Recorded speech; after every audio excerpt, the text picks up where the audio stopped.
Energy psychology is a new modality of treating the psychological profile of an individual. I go, what does it represent? It represents something called superlearning. I go, what's superlearning? Well, an example of that is maybe you've seen somebody who could read a book by just taking their finger and swiping it down the page. As fast as they swipe that finger down, they read every word on that page. They can stand in a bookstore in 5 minutes, read a book by just turning the page, swiping it, turning the page, swiping it, turning the page. That's how fast they can read the book, okay? I say, if you can engage superlearning in trying to change a belief, then you can change a belief in minutes. And in fact, this is true. I go, well, how does superlearning work? Here's the story. The brain has two hemispheres. If you've seen a picture of a brain, there's a line right down the center. And one side's the left hemisphere, one side's the right hemisphere. Now, they work together and they're coordinated, but guess what? The hemispheres have some different characteristics to it. The left hemisphere is intellectual. The right hemisphere is emotional. The left hemisphere sees details. The right hemisphere sees whole pictures. So, for example, if you're looking at a brick wall and you're in your left hemisphere, you see all the individual bricks making the wall. But if you're in the right hemisphere and you see the brick wall, all you see is brick wall.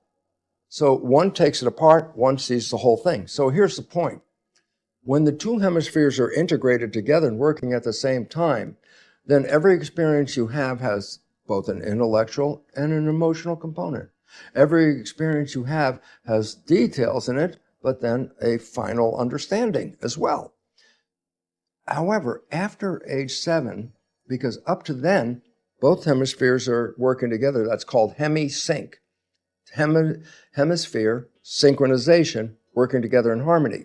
So when you experience something, you experience it intellectually as well as emotionally at the same time. After age 7, though, guess what?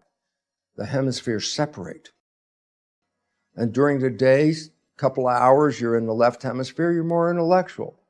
A couple hours later, you're in the right hemisphere, you're a little more emotional. And so during the day, it's a wave. It's called a radian wave.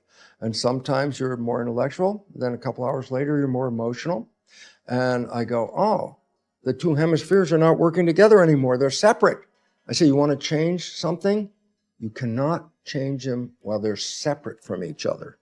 I want to change something. Oh, I'm in my left hemisphere, so I change the intellectual understanding of that thing. I say, what about the emotional component? I say, no, that hemisphere wasn't working. Or I was in my right hemisphere. I understand the emotion of that interaction, but intellectually I didn't get it. So the issue is this. If you want to change the program, you need to bring the two hemispheres back in to Hemi-Sync. And I say, well, how can you do that? And I'll give you a simple example. It's actually called something called Cook's hookup. I go, what does it mean? My right arm is controlled by my left hemisphere. Yep, everybody knows it's the opposite side of the brain that controls this. But if my right arm crosses the midline, now it's in this side of my field, it gets picked up by the right hemisphere. So my left arm, controlled by my left hemisphere, crosses the midline, also gets picked up by my right hemisphere. So guess what? Both hemispheres are working at the same time. So if I cross my arms like this, then what am I doing? I'm causing both hemispheres to be in synchronization. If I cross my ankles at the same time, the same thing occurs. So when you cross your arms and you cross your ankles, you go something like this, cross your ankles, and I say, what? Just sit there for a couple of minutes. You know what? You're going to calm down. This is called Cook's hookup. And the significance is it's an integration of right and left hemispheres.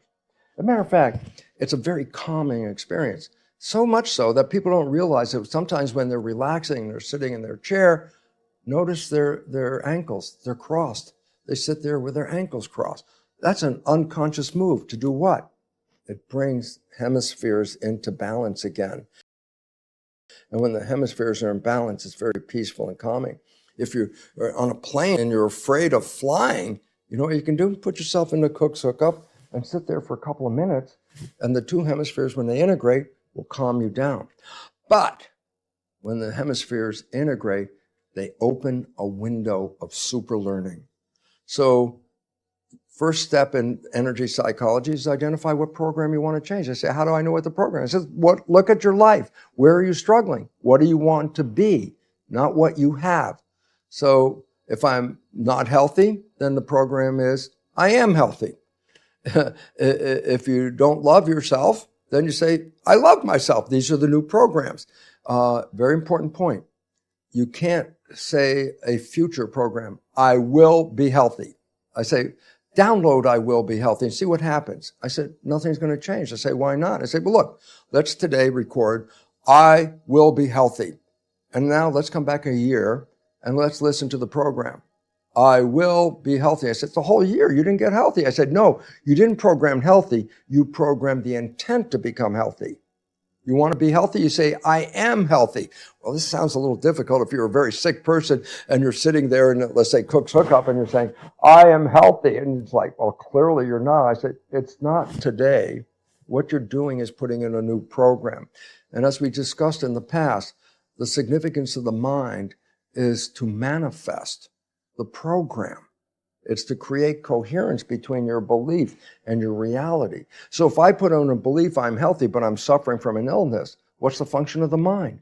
Oh, the function of the mind says, the new program, I am healthy. Yeah, but I got a problem. I go, the function of the mind is to bring health back. So the idea is this, whatever you program, if it's in the present tense, the function of the mind is to manifest it as a reality.